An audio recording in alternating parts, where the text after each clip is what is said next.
Mother Teresa గారు పుట్టినిల్లు చూసుకుంటే భారతరత్న ఇదిగోండి చూస్తున్నారు కదా. చనిపోయేటప్పుడు 2 కాటన్ చీరలు ఒక బకెటే తీసుకెళ్ళిన ఉల్లిపాయ ఇవి పిల్ల ఉల్లిపాయలు చిన్నవి, కానీ ఇవి బేబీ ఉల్లిపాయలు చిన్న ముక్కులో పొక్క అంత ఉన్నాయి. పడవ ప్రయాణం అయితే మొదలైంది. 5 కిలోమీటర్లు ఈ పడవ ప్రయాణం చాలా అందంగా ఉంటుంది.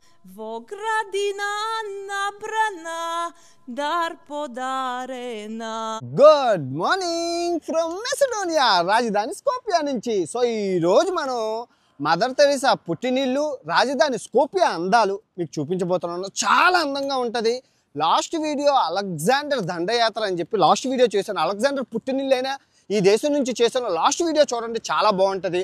ఓకే, ఫస్ట్ అయితే ఒక లైక్ కొట్టి పూర్తిగా ఎంజాయ్ చేయండి ఈ స్కోపియా నగరాన్ని. ఈ రాజధాని స్కోపియాని సిటీ ఆఫ్ స్టాచ్యూస్ అని అంటారండి. 300కి పైగా విగ్రహాలు ఉంటాయి. ప్రపంచంలో ఇంకెక్కడా లేదనమాట. జనరల్ నాలెడ్జ్ క్వశ్చన్ ఎప్పుడు అడిగినా సిటీ ఆఫ్ స్టాచ్యూస్ ఎక్కడ ఉన్నాయంటే స్కోపియా అని సమాధానం. మెసిడోనియా దేశం.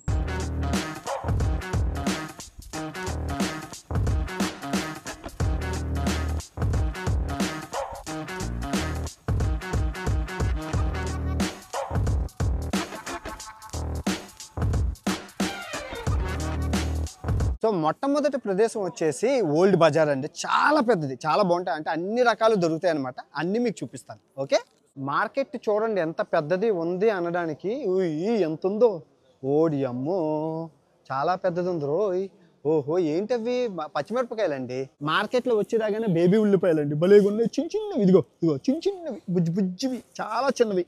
రూల్గా ఉల్లిపాయ ఇది, ఇవి పిల్ల ఉల్లిపాయలు చిన్నవి, కానీ ఇవి బేబీ ఉల్లిపాయలు చిన్న ముక్కులో పొక్క అంత ఉన్నాయి. ఎంతవి నేను ఎప్పుడు చూడలేదండి ఉల్లిపాయలు ఎంత చిన్నవి. ఫస్ట్ టైం చిన్న చిన్న ఉల్లిపాయలు భలేగా ఉన్నాయా. అలెగ్జాండర్ పోతూ గుంటూరు నుంచి కారంపొడి తీసుకెళ్ళినట్లున్నారు. మొత్తం మార్కెట్ అంతా కారంపొడిలే, గొడ్డు కారం మామూలుగా లేదు. బాగుంది కారంపొడిలతో దుకాణం. ఈ మధ్య నేను బ్రేక్ఫాస్ట్లో తేనె తింటున్నాను. ఒక బాటిల్ కొనుక్కుంటాను. బోల్డ్ తేనె, ఒరిజినల్ బోల్డ్ తేనె ఉంది మొత్తం మార్కెట్ అంతా. అని తేనె మైను ఇది సబ్బు కింద వాడుకోవచ్చు. ఇదిగో తేనె మైను, ఇదిగో గురువుగారు యూట్యూబర్ అనగానే ఇచ్చారు. అద్భుతంగా ఉంది, పొల్లగా ఉంది. చీజు బెన్నముద్దలతో. ఇది ఉల్లిపాయలు అనుకుంటే వెల్లుల్లిపాయలు అనుకుంటే తప్పండి. మీకు ఇదిగో ఇలాగ వేస్తే ఈ రంగు వస్తుంది. ఇది అది ఇలాగ ఈ రంగు వస్తుంది. ఇది వేస్తే ఈ రంగు వస్తుంది. ఇది వేస్తే ఈ రంగు. ఉల్లిపాయలాగా ఉన్నాయి కండదుంపల్లాగా, కానీ అవి రంగు పువ్వులు వస్తాయి. బాగుంది. వెల్లుల్లిపాయలు ఏమో అనుకున్నాను. ఇవి మీరు చూసుకుంటే అండి దారి పొడుగున బంగారు దుకాణాలు అనమాట. బంగారం అంటే మామూలు బంగారం కాదు. నగలు, నట్రాలు, గొలుసులు, హారాలు, పెద్ద వంకీలు, చిన్న వంకీలు, ఉంగరాలు, బొంగరాలు. ఆశ్చర్యంగా ఉంది. గాజులు ఎన్నిరా బాబు, చంద్రవంకీలు. ఏదో 7 వారాల నగలు వీళ్ళు ఎందుకు వాడుతారో నాకు అర్థం అవ్వట్లేదు.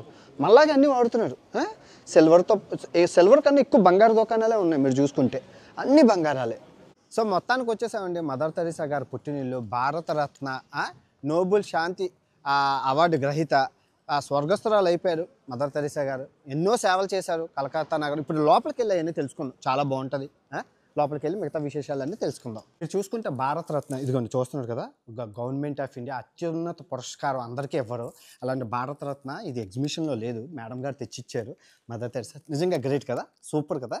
నేను యూట్యూబర్ అనగానే భారతరత్న అది తెచ్చారు. ఎగ్జిబిషన్లో ఉండదు. చూడండి మొత్తం నిజంగా ఆమె బెడ్ అంటే ఎర్త్క్వేక్లో తన ఇల్లు చిరిగిపోతే మళ్ళీ నీట్గా కట్టారనమాట. చూడండి మొత్తం మంచాలు అవి, ఆమె నన్న కింద ఎలా అయింది మొత్తం ఆమె ఇవి చాలా చాలా చాలా గొప్ప కలకత్తాది మదర్ తెరీసా ఫోటోలు, ఆమె చేసిన సేవలు మొత్తం అన్నీ కలిపి ఒక మ్యూజియం కింద పెట్టారు. నిజంగా గ్రేట్.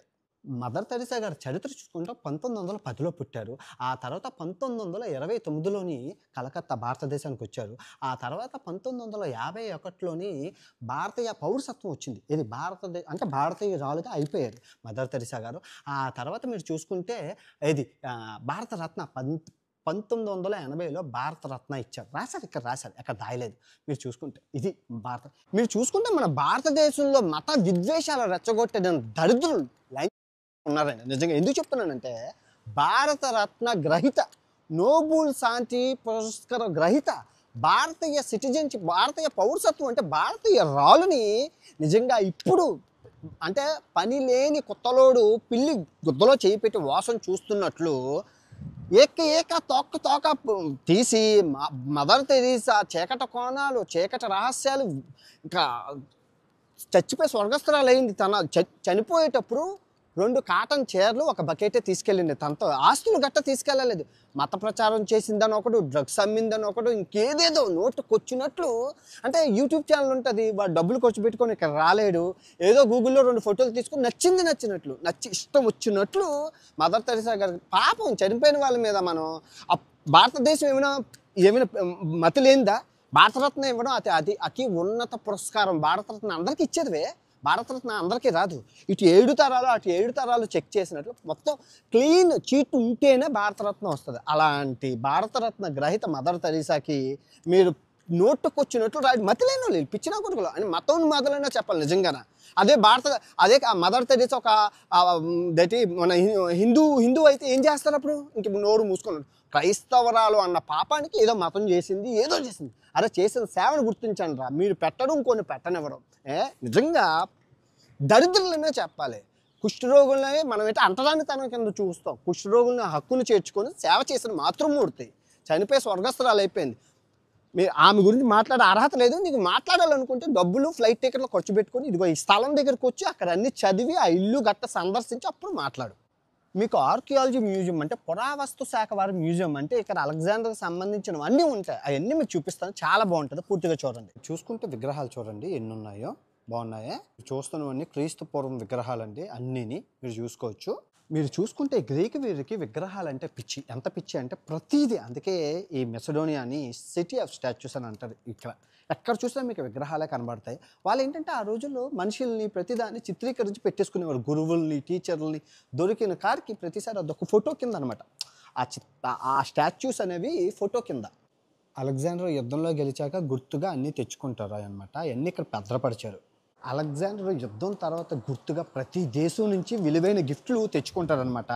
అవన్నీ రికార్డ్ చేయనివ్వలేదు. అంటే యుద్ధం అయిపోయాక ఆ దేశం నుంచి గిఫ్ట్లన్నీ తెచ్చుకుంటారు మీకు గుర్తుగా. అవన్నీ ఉన్నాయి. భారతదేశం ఒక్కటి కూడా లేదు. సో ఇప్పుడు మనం ఈ రోపు ఇది ఎక్కేసి మనం సముద్ర మట్టానికి 3000 అడుగుల ఎత్తుకి వెళ్ళబోతున్నాం. ఒక ప్రపంచ వింత చూడడానికి మంచు కొండల మీదకి వచ్చాం.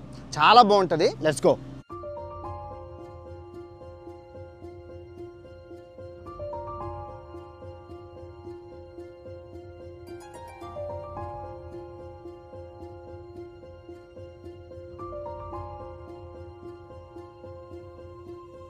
ఇప్పుడు మీరు చూస్తున్నారు కదా, ఇది ప్రపంచంలోనే అతిపెద్ద సిలువ, మెటాలిక్ సిలువ అనమాట. దీన్ని మించింది లేదు, ఇదే అతిపెద్దది. ఇప్పుడు సముద్ర మట్టానికి 2000 అడుగుల ఎత్తులో ఉన్నాం. చలి వణికించేస్తుంది. అమ్మ బాబాయ్, మీరు చూసారు కదా వచ్చేటప్పుడు ఆ స్నో, అదిని బాగుందా? చాలా పెద్దది. యాక్చువల్గా ఇప్పుడు మనం యూరోప్లోనే ఉన్నామండి. ఈ దేశాలని బాల్కన్ దేశాలు అంటారు. ఈ బాల్కన్ దేశాలు పేద దేశాలుగా ఉన్నాయి. యూరోప్లో ఉన్నా కూడా పేద దేశాలుగా ఉండిపోవడానికి గల కారణం ఏంటంటే కొండలు ఎక్కువ ఉండడం వల్ల. సో కొండలు ఎక్కువ ఉండడం వల్ల ఈ దేశాలు పేద దేశాల కింద ఉండిపోయి, దానికి తోడు ఈ దేశాలు ఏవైతే ఉన్నాయో సెర్బియా, కుసోవో, అదేంటి మౌంటెనెగ్రో, తర్వాత బోస్నియా హెర్జగోవినా, బల్గేరియా, తర్వాత ఇది మెసడోనియా, అల్బానియా, ఈ 12 ఈ కార్నర్ దేశాలన్నీ ఇవన్నీ బాల్కన్ దేశాలు అంటారు. వీళ్ళని అటోమన్ ఎంపైర్స్ అంటే ఇస్లామిక్ రాజులు, ఈ టర్కీ రాజులు ఎవరైతే ఉన్నారో వాళ్ళని పరిపాలించడం వల్ల కూడా ఈ మంచులు ఉండడం వల్ల అది యూరోప్లోని తోసేసారు ఈ మూలకి ఈ 12 దేశాలు. కానీ మంచు లొకేషన్స్ అయితే అద్భుతంగా ఉంటాయి. మీరు చూసుకుంటే 12వ శతాబ్దం నాటి చర్చికి వచ్చాం. సో మీరు చూసుకుంటే ఇక్కడ వీళ్ళు ముస్లిం రాజులు ఎవరైతే ఉన్నారో అటోమన్ ఎంపైర్ టర్కిష్ రాజులు వచ్చి ఇక్కడ ఉన్న చర్చిలన్నీ పడగొట్టేసి, చాలా చర్చిలు పడగొట్టేసి మసీదులు కట్టేశారు. సో మసీదులు కట్టి కానీ దీన్ని వదిలేశారు, మర్చిపోయారు. కొండ మీద ఉండడం వల్ల, ఎత్తులో ఉండడం వల్ల వదిలేశారు. సో ఆ విధంగా బట్ట కట్టిందని చెప్పాలి. ఈ చర్చు బాగుంటుంది. లోపలికి వెళ్ళి మీకు చూపిస్తాను. మీరు చూసుకుంటే చర్చు ఎంత పాతది ఉందంటే చూడండి, అద్భుతంగా ఉంటుంది నిజంగా. ఆ రోజుల్లో కట్టింది కదా, కదా, ఆ పాతదనం ఉట్టిపడుతుంది. 12వ శతాబ్దం నాటి చర్చు. ఆ పెయింటింగ్ చూడండి ఎంత బాగుందో. కొన్ని నిలిచిపోయి కానీ కొంత బాగుంది, కొంతవరకు అయితే అద్భుతం, చాలా బాగుంది నిజంగా. పెయింటింగ్ ఆ కాలం నాటివి కదా, కొంచెం వెలిసిపోయినా చాలా బాగున్నాయి. సూపర్, చాలా చాలా బాగున్నాయి. ఇది చూడండి, వావ్ వావ్ వావ్, చాలా బాగుంది, సూపర్. అదిగా చూడండి, బాగుంది, చాలా చాలా బాగుంది. ఇప్పుడు ఈ మెసడోనియా దేశానికి అందమైన ప్రదేశం కాదు, ఈ యూరోప్లోనే ఒక అందమైన ప్రకృతి ప్రదేశం వచ్చాం. కెనియా అంది మట్కా. వెళ్తున్న కొద్దీ ఒక అందము ప్రకృతి పిచ్చెక్కిపోతుంది. మైండ్ మరి హైలైట్ లొకేషన్ అన్నా చెప్పాలి. Let's go. సో మీరు చూసుకుంటే చూడండి, ఆ కట్టడం ఎలా ఉంది కదా, ఇక్కడ నీల్ డ్యాము. ఇలా మీరు వస్తే ఇక్కడ చూడండి ఎంత నీళ్ళు ఉంది. సో అంత లోతు చూసారా. ఈ నిజంగా ఈ డ్యామ్ ఎంతో గొప్పదే అనడానికి ఇదే నిదర్శనం. ఆ రోజుల్లో అవినీతి లేకపోవడం వల్ల ఇలా కట్టగలిశారు. అండ్ 100 రూపాయలు పెడితే 120 రూపాయలు పనిచేసేవారు. అందుకే నిర్మాణాలన్నీ భూకంపాలు వచ్చినా చెక్కు చెదరకుండా ఉన్నాయి. కానీ ఈ రోజుల్లో 100 రూపాయలు పెడితే 50 రూపాయలు తిని 50 రూపాయలు 50 రూపాయలు ఖర్చు పెట్టడం వల్ల నిర్మాణాలన్నీ కూలిపోతున్నాయి, బ్రిడ్జ్లు అవి. దానికి కారణం అవినీతి. సో మీరు చూసుకుంటే ఈ కొండని దొలిచి చేశారేమో, ఈ కొండకి ఆ వాటర్ లీకేజ్ అవుతుంది మొత్తం ప్రతి అడుగు. ఇదిగో మొత్తం ఇదంతా చేశారేమో, భలేగా ఉంది, చాలా బాగుంది నిజంగా. గ్రేట్ ప్రకృతి నిజంగా. చూడండి ఎంత సూపరే. అబ్బాబ్బాబ్బా వాటర్ వస్తుంది, వాటర్ వాటర్ వాటర్.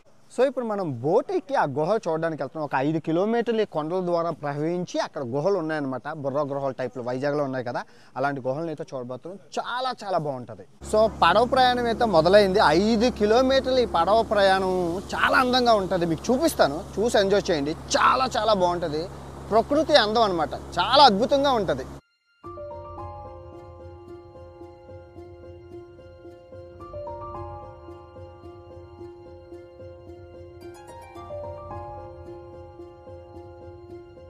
వాటర్ చూడండి ఎంత డీప్గా ఉందో, క్లియర్గా కనబడుతుంది అంతా. చూసారా, చెట్లతో సహా కనబడుతున్నాయి మీకు. ఇంకా సూర్యుడు ఉంటే భలే ఉంటుంది ఇక్కడ. సో వచ్చేసాము ఇప్పుడు మనం కొండకైతే వెళ్ళబోతాం. చాలా బాగుంటుంది, సూపర్ ఉంటుంది కొండ. సారీ గుహలు చాలా చాలా బాగుంది. గుహ లోపలికి వెళ్ళి చూద్దాం. వచ్చేసాము. గుహ చాలా బాగుంటుంది అన్నారు. లెట్స్ గో చిన్ని. చాలా చాలా బాగుంటుంది అన్నారు. చూసుకోవచ్చు ఎంత అద్భుతంగా ఉందో. చాలా జాగ్రత్తగా ఉండాలి 2 చేతులతోని. అమ్మో వావ్ కదా, చాలా బాగుంది, సూపర్. చూసుకుంటే ఎన్నో సంవత్సరాలకి, ఎన్నో వేల సంవత్సరాలకు ఫామ్ అయిన గుహలు అవి. ఇదిగోండి, అది ఆ రాక్ చూడండి ఎంత ఉన్నదో, బాగుంది. Wow super. నిజంగా ఆదిమానవులు ఇలాంటి గుహల్లోనే ఉంటారండి. మీరు చూసుకోవచ్చు ఎంత బాగుందో. ఇదిగోండి చూసుకోవచ్చు, నది కూర ఉంది. అదిగో నది కూర ఉంది, చూసారా ఎంత బాగుందో. నిజంగా సూపర్, అద్భుతం. Wow. Kitka šarena, vogradina nabrana, dar podarena. Poubavo devojče od Makedonče. Thank you.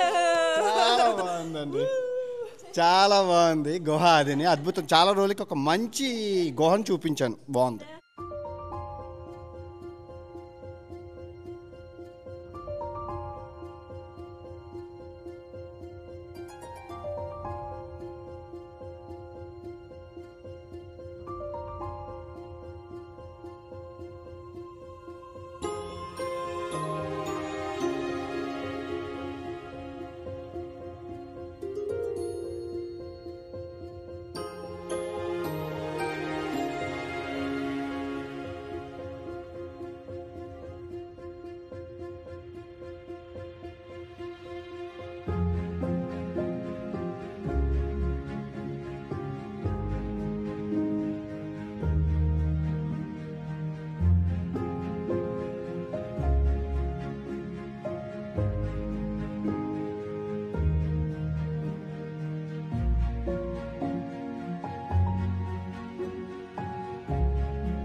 దీన్ని మెసడోనియా కోట అంటారనమాట. సో ఈ మెసడోనియా కోట నుంచి మీకు ఈ రాజధాని స్కోపియా అంతా కనబడుతుంది. పెద్ద కోట మీకు చూడండి, చూపిస్తాను. అదిగో అదిగో అదిగో అదిగో, చూసారా రాజధాని మొత్తం అంతానా? డ్రోన్లో చూసారు కదా, అదే ఇది. బాగుందే. ఇదిగో యాత్రకి వెళ్ళి పాత్ర కొనాలి కాబట్టి నాకు మ్యాగ్నెట్, మీకు టీషర్ట్ గివ్ అవే అనమాట. వచ్చాక అన్నీ ఇస్తాను, ఎక్కడికి పోవు. ఈ అలెగ్జాండర్ దేశం నుంచి అలెగ్జాండర్ గిఫ్ట్. ఓకే, ఈ మెసడోనియాలో మీరు ఎక్కడ చూసినా నీళ్ళు ఫ్రీగా ఉంటాయన్నమాట.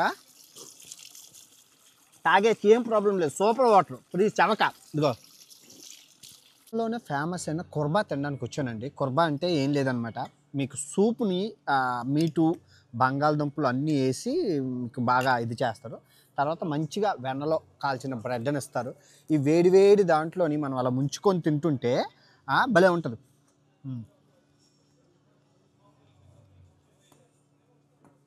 కాల్చిన బ్రెడ్ కాబట్టి సూపర్ ఉంది, చాలా బాగుంది. ఇక్కడ ఇలా ఉంటాయి, వీటిని ఇలా కాలిస్తే ఇలా అవుతాయి. ఇదిగో ఇలా అవుతాయి, ఇదిగో ఇదిగో ఇలా అవుతాయి. చాలా బాగుంటుంది, సూపర్ ఉంటాయి నిజంగా. యూరోప్ వస్తే మీకు ఈ బాల్కన్లో ఎక్కువ దొరుకుతాయి.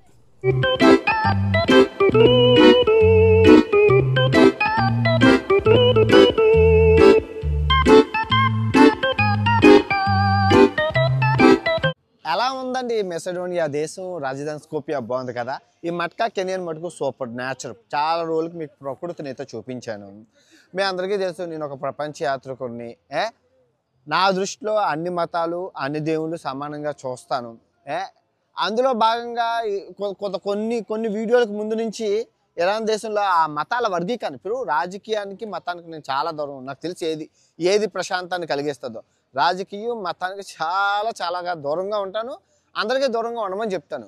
కానీ నేను కొన్నిసార్లు రాజకీయాన్ని స్కిప్ చేసేస్తాను, కానీ ఈ మతాన్ని స్కిప్ చేయడం అవ్వదు. ఫర్ ఎగ్జాంపుల్ చూసుకుంటే ఇరాన్లోని జోటనీస్ మతాన్ని ఎక్స్ప్లెయిన్ చేసే క్రమంలో నేను మతాల వర్గీకరణ, మతాలు ఎప్పుడు పుట్టే చెప్పడం అక్కడ స్టార్ట్ అయింది. మతాలు ఎప్పుడు పుట్టంటే మా మతం గొప్పది, మా మతం గొప్ప, కొట్టుకు తెచ్చారు.